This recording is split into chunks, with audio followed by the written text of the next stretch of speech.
Bien, continuando con esta cápsula. En alguna cápsula anterior vimos el rendimiento de este procesador. Está determinado por el número de instrucciones. El ciclo por instrucciones, que en este caso es un ciclo por instrucción, dijimos. De hecho, es un uniciclo. Y el periodo del reloj que estamos utilizando, segundos por ciclo. Por lo tanto, tendríamos que ver el número de instrucciones que tiene el programa.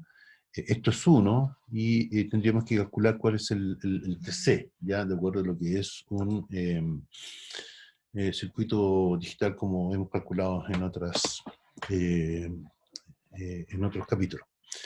Por lo tanto, el tiempo de ciclo al cual, que vendría siendo el reloj que se podría utilizar en este circuito a máxima velocidad, estaría dado por el camino crítico. Y el camino crítico es el camino más largo, que es el camino que, de acuerdo a las instrucciones que hemos revisado hasta el momento, estaría dado por Load Register, LDR, que hace este recorrido. Program Counter, instrucción, se lee la instrucción, si es de tipo Program Counter, perdón, si es de tipo LDR, va a la decodificación. La decodificación selecciona aquí este multiplexor, la fuente de este registro, que es leído, ¿ya? Y que llega al halo.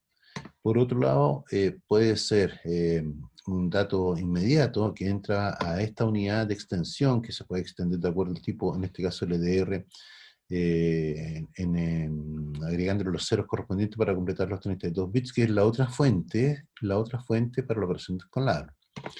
Se realiza la operación con la halo, el resultado se escribe en la memoria, en este caso, que entra por una señal de escritura, que es, en este caso sería leído, un dato que es leído porque es load LR, que entra por este multiplexor y cuyo resultado, cuyo operando se escribe en el registro seleccionado por ese campo, ¿ya? Por lo tanto, en realidad, lo que se tiene aquí es algo de este tipo, en el cual el ciclo para una máquina uniciclo estaría dado por el TPCQ del Program Counter, más el acceso a la memoria, más el tiempo de decodificación, más este camino, que vendría siendo el paso del multiplexor con la lectura de del registro en el archivo registro, o el camino de la extensión de signo o del dato inmediato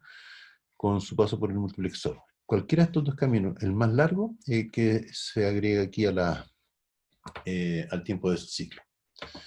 Y luego tenemos la operación de la ALU, el acceso a la memoria, el selector del multiplexor y la escritura de vuelta en el registro cuando estamos haciendo un load R.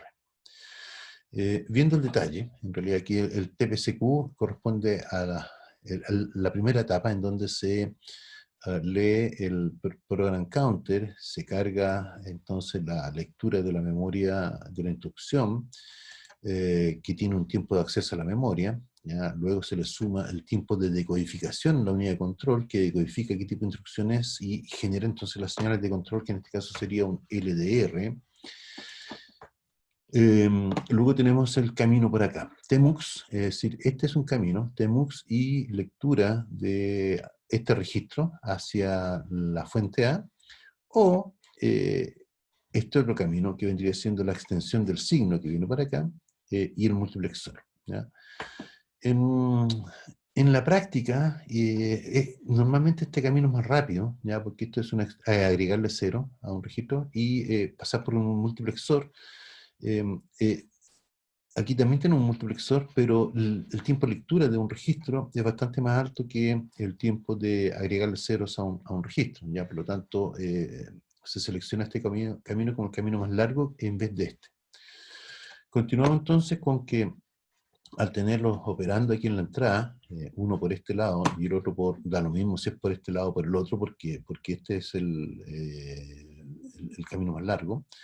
El tiempo de operación del ALU, luego el tiempo de acceso a la memoria para leer un dato que pasa por el multiplexor, otro tiempo en lo que demora el multiplexor, y el tiempo de escritura de vuelta en el registro seleccionado. ¿Ya? Todo eso da un tiempo de esta naturaleza, que vendría siendo, considerando el acceso a los registros como el tiempo crítico, ¿ya?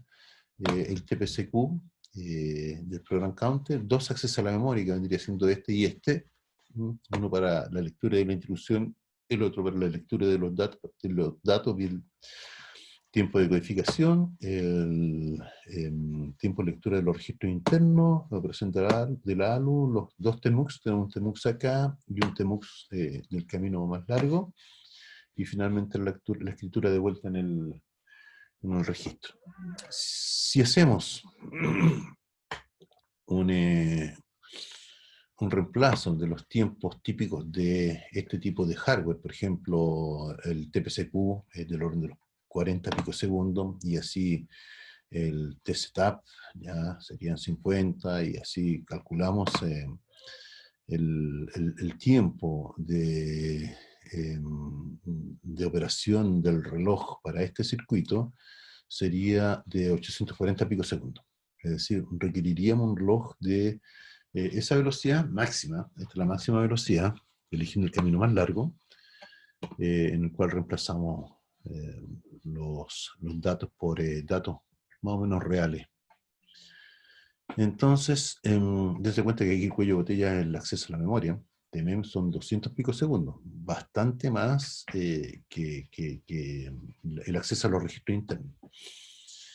Y por lo tanto el rendimiento, en un ejemplo que tenga 100 billones de instrucciones, millones de millones, es un programa científico, llamémoslo, porque realiza muchos cálculos, serían aquí los 100 billones de instrucciones más un ciclo por instrucción. Recuerden que es una máquina de un ciclo único, por lo tanto eso no puede cambiar. Y los 840 picosegundos que acabamos de calcular en el circuito anterior, ¿no?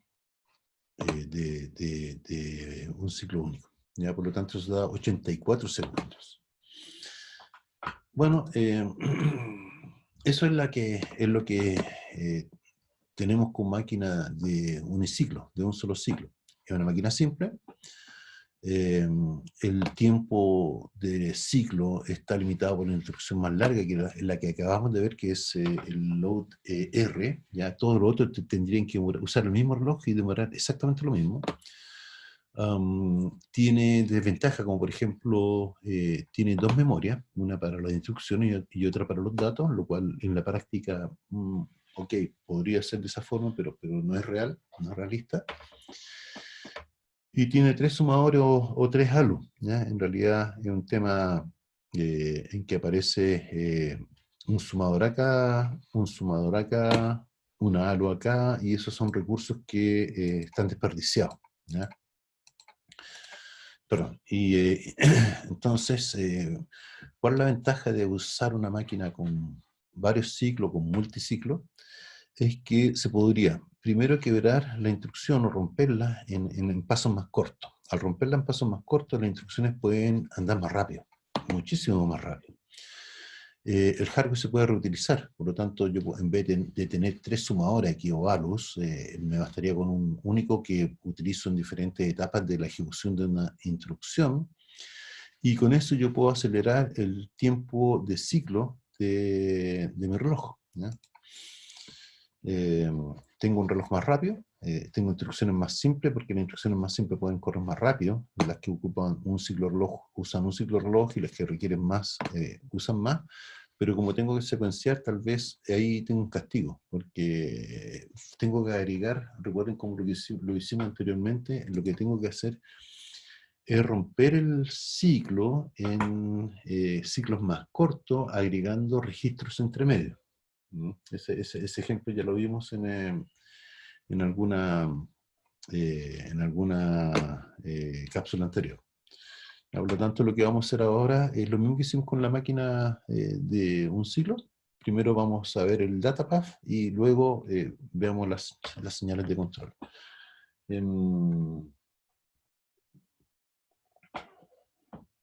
Bueno, en la próxima cápsula vamos a ver los elementos de la máquina de multiciclo, y algunos ejemplos para ver cómo se utiliza.